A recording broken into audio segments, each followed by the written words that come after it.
Merci, bonjour à tous. Ah, je vais faire un truc nouveau là. Prêcher avec un masque. Vous allez bien? Ça me fait tellement plaisir d'être avec vous. Ça me fait plaisir aussi d'être là dans une période cruciale à plusieurs niveaux, mais il y a quand même une belle période de transition qui s'ouvre entre aujourd'hui et dimanche prochain, puisque on a nos amis Stéphane et Hello Richlet qui vont arriver, qui vont débarquer. Et c'est une belle étape dont je me réjouis beaucoup. Et c'est un complet hasard que je me retrouve aujourd'hui à être là et puis un petit peu à leur ouvrir la voie, même s'ils sont en vacances ce week-end. Mais je me réjouis énormément de cette nouvelle phase qui vient. Je peux vous dire qu'il y a un beau couple qui arrive avec vraiment Jésus qui bouillonne dans leur cœur. Et ouais, c'est vraiment beau pour moi aussi de pouvoir voir cette étape se vivre de cette façon, un peu plus de l'extérieur. Mais Stéphane, je l'ai vu au travers de tellement d'années maintenant que ça me fait aussi plaisir de pouvoir être un témoin de cette nouvelle étape pour lui, avec Hello à ses côtés. Trop bien! Et moi, je viens avec un message qui vient être aussi une continuité dans cette série que vous avez vue sur la prière. Je vais devoir le remettre tout le temps parce que ouais, une continuité sur la prière parce que aujourd'hui j'aimerais vous parler d'un principe peut-être qu'on ne vit pas énormément, je ne sais pas comment c'est pour vous, mais qui est pourtant tellement présent dans les Écritures. C'est celui de se rappeler de ce que Dieu il a fait dans notre passé. C'est de voir la main de Dieu dans notre parcours et de pouvoir finalement laisser notre foi être impactée par cette trace qu'il a laissée pour rêver de ce qui vient. On est dans une transition vers une nouvelle année, voilà, on est encore en janvier, on peut le dire. 2021 est devant nous. Et moi, j'ai envie aujourd'hui, ce soir, de te laisser repartir avec un élan qui est un feu dévorant pour la prière et pour cette intimité partagée avec Dieu.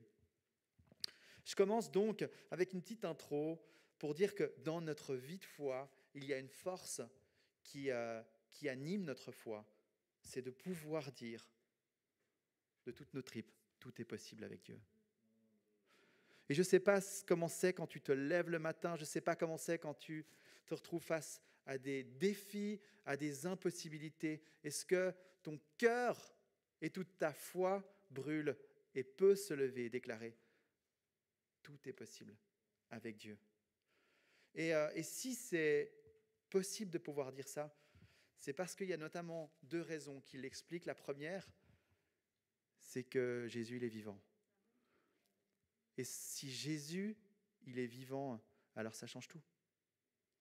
Et ça, c'est une réalité avec laquelle je vis au quotidien. C'est de me rappeler que ce Dieu-là, ce n'est pas juste un bibelot qui traîne sur le coin de ma table ou une croix qui est posée au-dessus du mur de ma chambre, mais c'est une réalité qui est là et qui m'accompagne dans ma journée.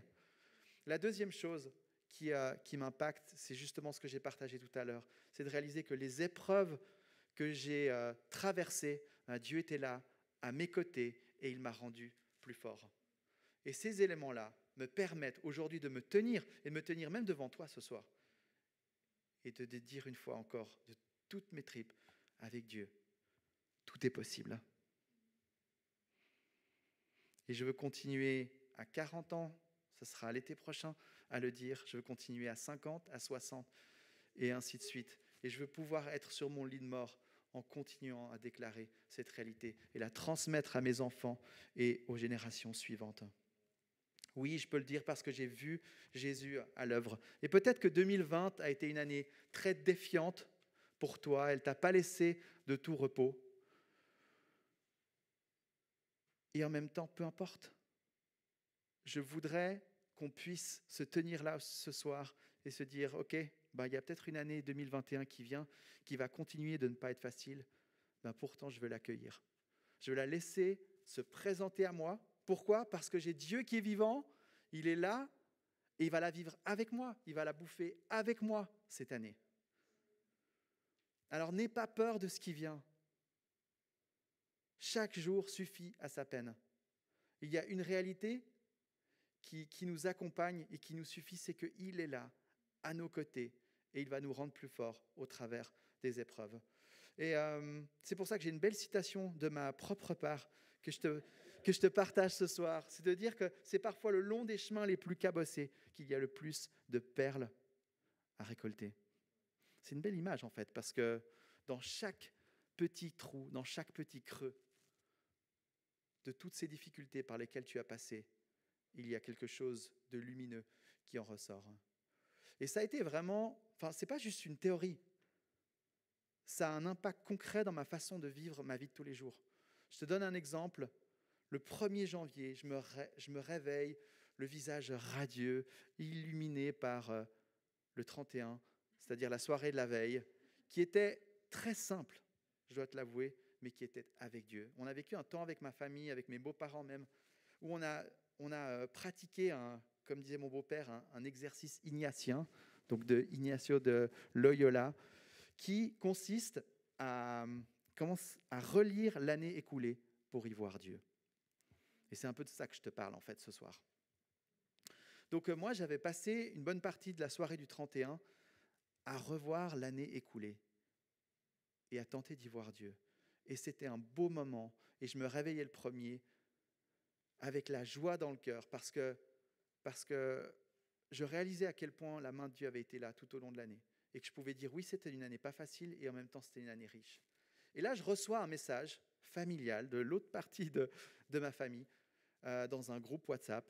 Et puis, c'est un GIF avec, sur la base d'un film, etc. Et puis, en gros, l'idée, c'était de dire, 2020, c'est derrière, et ben, on te fait un gros doigt d'honneur. Et c'était genre, cette année 2020, à la poubelle. Et moi, je regarde ça, et j'arrive pas à être d'accord. Je reçois ce message et je viens de te raconter ce que j'ai vécu la veille, dans quel état d'esprit j'étais. Et je suis là, mais non, j'arrive pas à la mettre à la poubelle cette année 2020. Il y a trop de belles choses que Dieu m'a permis de récolter sur mon chemin.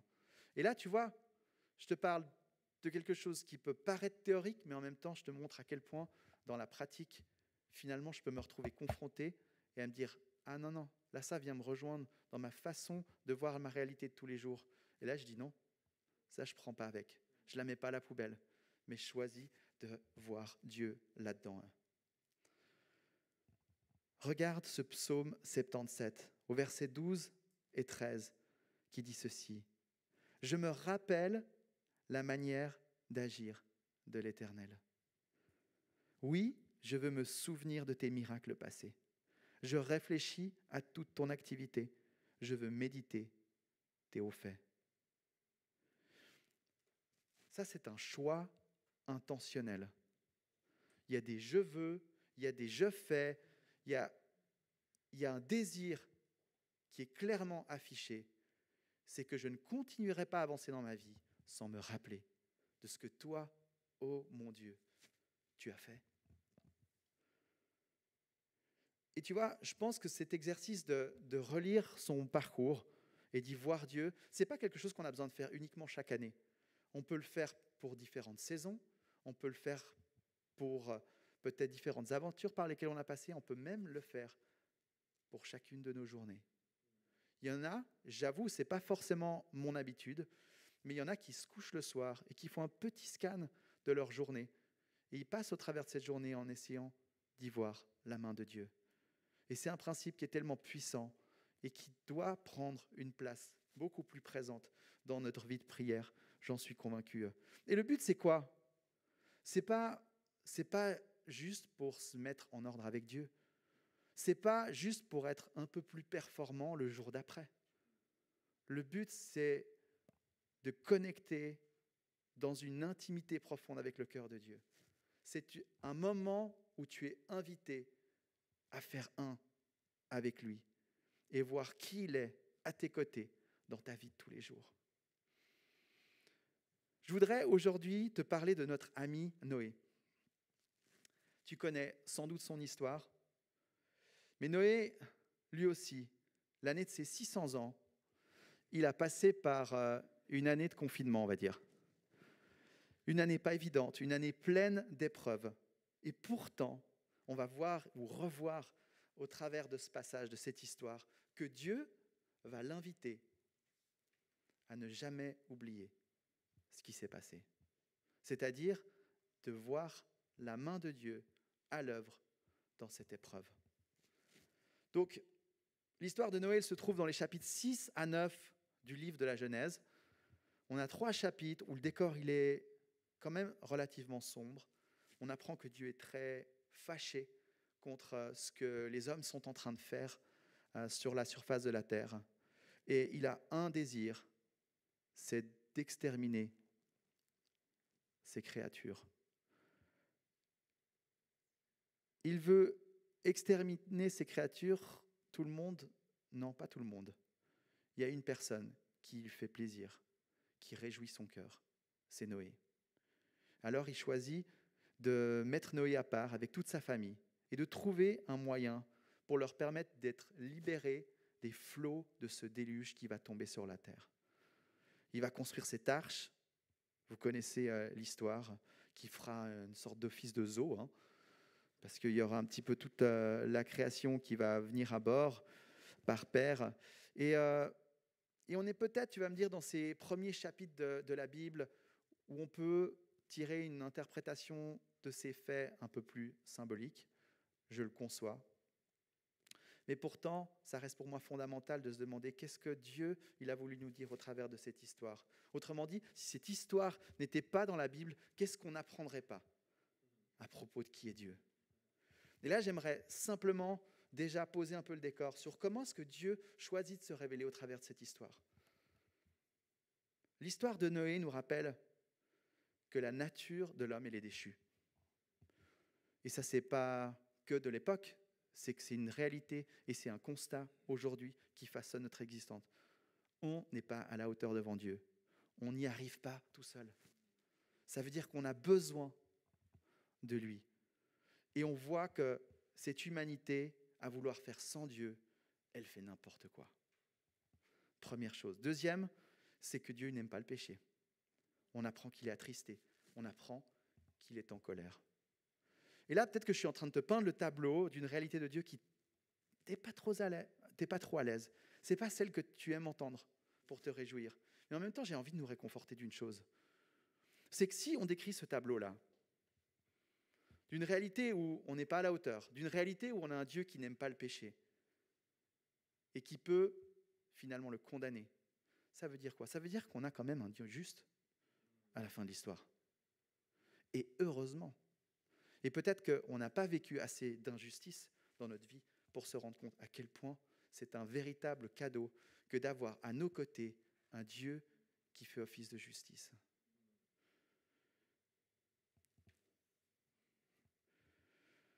Colère de Dieu, nature déchue, jugement, mais un Dieu de justice qui se présente ici. Et puis, cette histoire, elle nous raconte aussi que celui qui est prêt à construire un bateau par la foi, ce gars-là, alors il va littéralement flotter au-dessus des eaux, du chaos et du jugement. Et ça, c'est une image magnifique de la délivrance et du salut que Dieu vient finalement offrir à celui qui est prêt à faire alliance avec lui. Cette histoire nous raconte ça aussi, finalement. Cette histoire nous raconte que nous avons un Dieu de justice, mais que nous avons aussi un Dieu d'amour et de grâce qui crie encore plus fort. Et tu vois, là, je suis en train de te décortiquer une histoire et de ce qu'on peut finalement découvrir sur qui est Dieu. Mais j'aimerais t'inviter à faire le même retour, parfois, sur ton existence, sur ton parcours, sur ce que tu as vécu, au point de pouvoir même donner à Dieu des noms, sur comment est-ce qu'il s'est révélé dans telle ou telle situation de ta vie. Et note-le, inscris-le dans un journal de prière. Ne laisse pas ça juste repartir au loin. Grave ces choses parce que ce sont des réalités qui vont continuer à façonner la façon dont tu avances avec Dieu. Donc on voit que la foi est un chemin courageux, un chemin d'écoute et d'obéissance. On le voit avec Noé très clairement. Et c'est un chemin de vie. La vraie vie se trouve dans nos aventures avec Dieu. C'est là que Dieu se révèle. En fait, c'est de cette manière que Dieu il a choisi de se révéler. C'est au travers des actes de l'histoire. Et finalement, la Bible, si c'est aussi un livre historique, c'est parce que Dieu il a choisi au travers de l'histoire de peu à peu révéler chacune de ces facettes. Et ce n'est pas fini. On a encore des choses à vivre, on a encore des choses à découvrir, et on sait que Jésus va revenir, et il va continuer d'écrire la suite de l'histoire de l'humanité. Et donc, dans cette histoire, il y a ce moment de l'épilogue, ce moment où, après le déluge, Dieu donne un signe à Noé. Et j'aimerais vous lire ce passage dans Genèse 9, versets 11 à 13, où là, Dieu parle et dit ceci: « J'établis mon alliance avec vous. Aucune créature ne sera plus supprimée par l'eau du déluge, et il n'y aura plus de déluge pour détruire la terre. » Dieu dit: « Voici le signe de l'alliance que j'établis entre moi et vous, ainsi que tous les êtres vivants qui sont avec vous pour toutes les générations. J'ai placé mon arc parmi les nuages, et il servira de signe de l'alliance conclue entre moi et la terre. » En fait, cette histoire, c'est une façon pour Dieu de donner du sens à ce qui s'est passé. C'est une façon de dire à Noé: n'oublie pas ce qu'on a vécu ensemble sur cette année des 600 ans, ces 600 ans. Il vient renouveler, Dieu, le désir qu'il a de continuer à faire alliance avec l'homme, autrement dit avec toi et avec moi. Nous avons un Dieu qui se révèle aussi dans cette histoire comme étant celui qui veut faire alliance. Il veut faire un partenariat, il veut vivre une amitié qui se manifeste sur une vie qui est vécue, sur une vie qui s'enchaîne d'aventure en aventure. Dieu, il a envie de vivre cette année 2021 avec toi.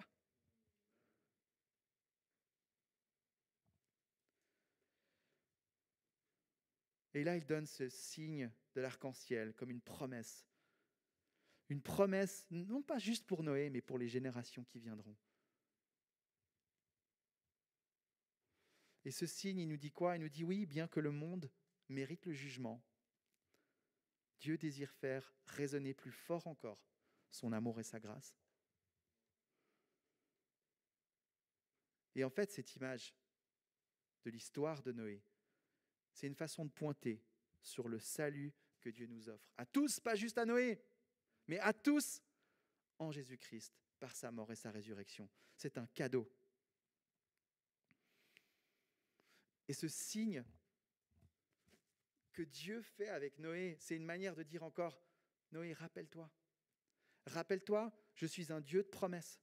Je suis un Dieu qui te délivre. Je t'avais annoncé ce que j'allais faire et je l'ai fait. Alors je suis fidèle. Alors je suis un Dieu qui tient sa parole. Je t'ai sauvé du chaos et de la condamnation. Alors je suis un Dieu qui te délivre. Et c'est vrai.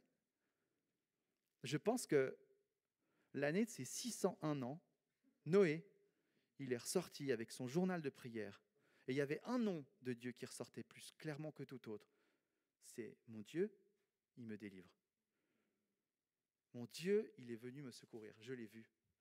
J'ai vu l'humanité tout entière être anéantie autour de moi. Mais il y a eu une petite zone de foi, une petite zone de lueur qui dit: Dieu, c'est avec toi que j'avance. Et cette zone-là, c'était la zone de l'arche. C'était cet endroit où il fallait se tenir pour finalement être porté par la main de Dieu.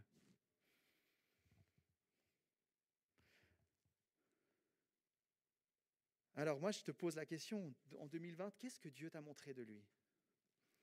Est-ce que tu arrives, en te retournant quelques instants, à juste laisser quelques mots finalement monter à la surface, qui te permettent simplement de prendre ces trésors avec toi? Parce que ces trésors-là, il n'y a personne qui peut te les enlever. C'est ce que tu emportes avec. Et c'est ce qui va continuer en fait à écrire l'histoire de 2021. Parce que c'est ça l'idée aussi, c'est que finalement, ce par quoi on est passé, c'est que ça puisse construire la suite de notre parcours de vie. On n'est pas juste là pour recommencer une nouvelle année et faire les mêmes erreurs.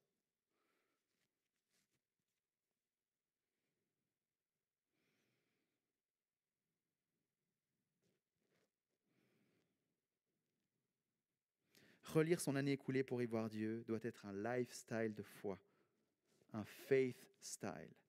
Oh oh. C'est un style de vie. Et je crois que peut-être qu'on l'oublie un peu trop vite. C'est fondamental. Parce que la vie de foi, elle demande du temps. La vie de foi, elle demande de la maturation. C'est quelque chose qui ne se développe pas du jour au lendemain. Et ça prend du temps sur les expériences qui sont vécues, sur les conclusions qu'on en retire. Et cette histoire-là, elle est en train de nous permettre de relier le passé à notre avenir, d'essayer de tracer un fil rouge et de se dire, mais qu'est-ce que Dieu il est en train de me montrer avec mon histoire? Qu'est-ce qu'il est en train de me dire? Où est-ce qu'il est en train d'essayer de m'emmener pour éviter d'être ballotté d'une expérience à l'autre, d'un geste foireux à un autre?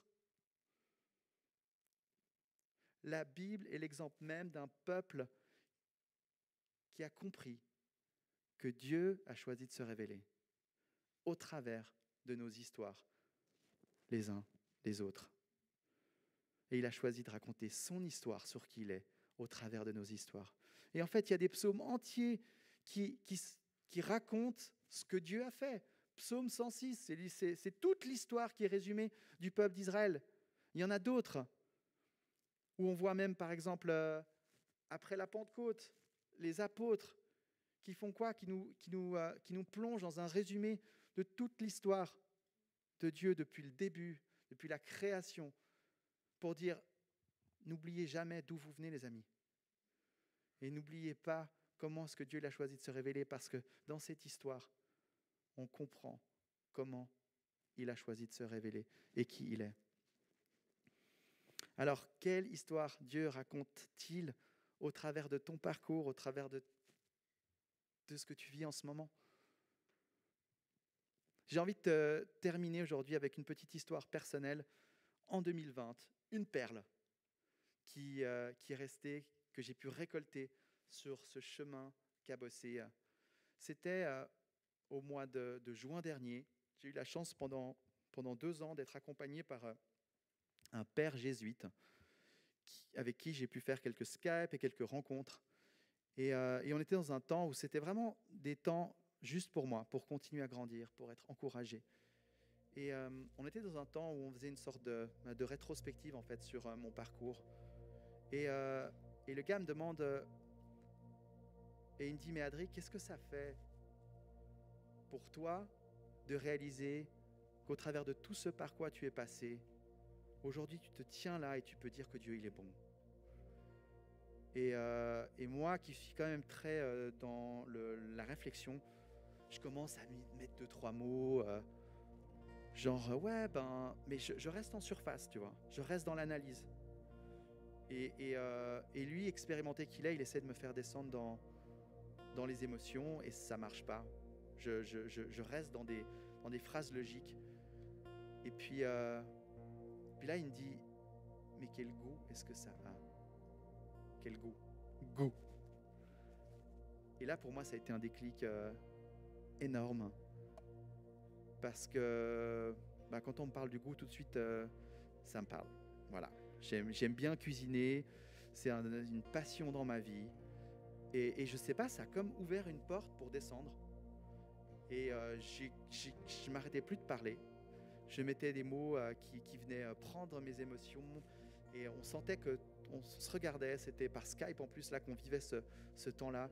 Et on sentait la présence de Dieu qui venait illuminer ce moment. Et là, il m'a dit, mais Adrien, là, ce qu'on est en train de vivre, c'est... Alors, je disais avec son jargon catholique, mais il disait, c'est une consolation que Dieu t'offre. Et il m'a dit ensuite, c'est un cadeau qui te permet de continuer à choisir comment est-ce que tu vois ton parcours de vie. Et tu sais quoi? Les grandes décisions dans nos vies, on les fait en haut de la montagne, pas dans la vallée. Autrement dit, c'est pas quand on en a jusque-là et qu'on comprend plus rien qu'on doit prendre nos décisions. Les décisions marquantes, c'est quand on a le regard qui est clair.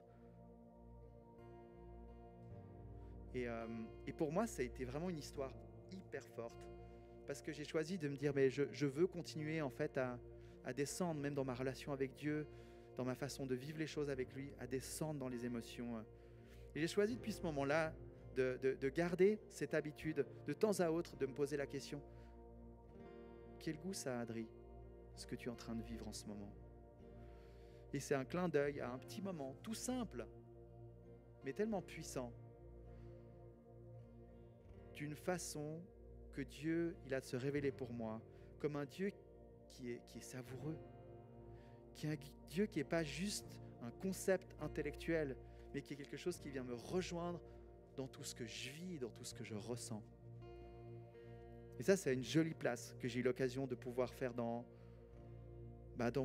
mon histoire, dans mon intimité avec Dieu que je te raconte en 2020. Alors non, je ne peux pas jeter cette année à la poubelle. Et je peux dire donc que Dieu est un Dieu à qui se laisse goûter. Et toi, qu'est-ce que tu peux dire en 2020 ? Ou même peut-être déjà ce dernier mois, qu'est-ce que tu peux dire de la façon dont il a choisi de se révéler à toi ? J'aimerais te laisser avec ces questions qui vont s'inscrire ici. Si ce soir, je te laisse repartir, c'est uniquement au travers de ces deux conditions. La première, c'est de te voir repartir en étant prêt, en ayant même fait cet engagement dans la prière, dans ces moments qui suivent, pour dire « J'accueille cette nouvelle année avec son lot de défis et d'aventures, parce que je peux les vivre avec Dieu. Et je peux être serein. Je prends le risque de ce qui vient. J'accueille. » Deuxième chose, choisir de continuer à cultiver cette valeur, de voir la main de Dieu dans ton parcours, et peut-être d'inclure ça dans ta vie de prière. De temps en temps, un moment où tu relis ta journée, ton parcours, ton dernier mois, en essayant d'y voir Dieu. J'aimerais prier pour toi. Jésus, il n'y a pas un seul obstacle sur notre route qui peut nous empêcher d'arriver à la destination où toi tu nous attends. Même pas ce masque-là, aujourd'hui, qui me sépare finalement des gens qui sont là. Peu importe, le son passe au travers. Et ce qui a été proclamé aujourd'hui, ta parole, elle peut faire son œuvre dans nos cœurs. Et Jésus, moi j'aimerais bénir cette équipe qui est là devant moi ce soir, avec un faith style, avec un style de vie, un style de foi, qui est de ne pas avoir peur, de regarder sur le passé, pour y voir ta main, pour y voir qui tu es. Et Jésus, que l'on puisse se lever dans cette année 2021, chacun, homme et femme, avec cette capacité à se réjouir parce que nous savons qui tu es, Père, parce que tu t'es révélé sous ces aspects dans notre parcours. Et que cela vienne donner du goût et de la saveur et de la couleur à ce qui vient. Jésus, on a un merveilleux cadeau qui nous est fait. C'est cet espoir qui est ancré dans l'Évangile, cette bonne nouvelle, que nous sommes réconciliés avec toi. Et qu'alors, l'amour et la grâce crient plus fort que tout le reste. Jésus, envoie-nous avec ce sourire, avec cette joie, qu'elle soit contagieuse, qu'elle ne soit pas juste pour nous, mais qu'elle se déverse autour de nous, Papa. Et je veux relire dans cette prière, je veux relire ce psaume 77 en disant ceci. Oui, je me rappelle de la manière d'agir de l'Éternel. Oui, je veux me souvenir de tes miracles passés. Oui, je réfléchis à toute ton activité. Oui, je veux méditer tes hauts faits. Gloire à toi, Jésus. Amen.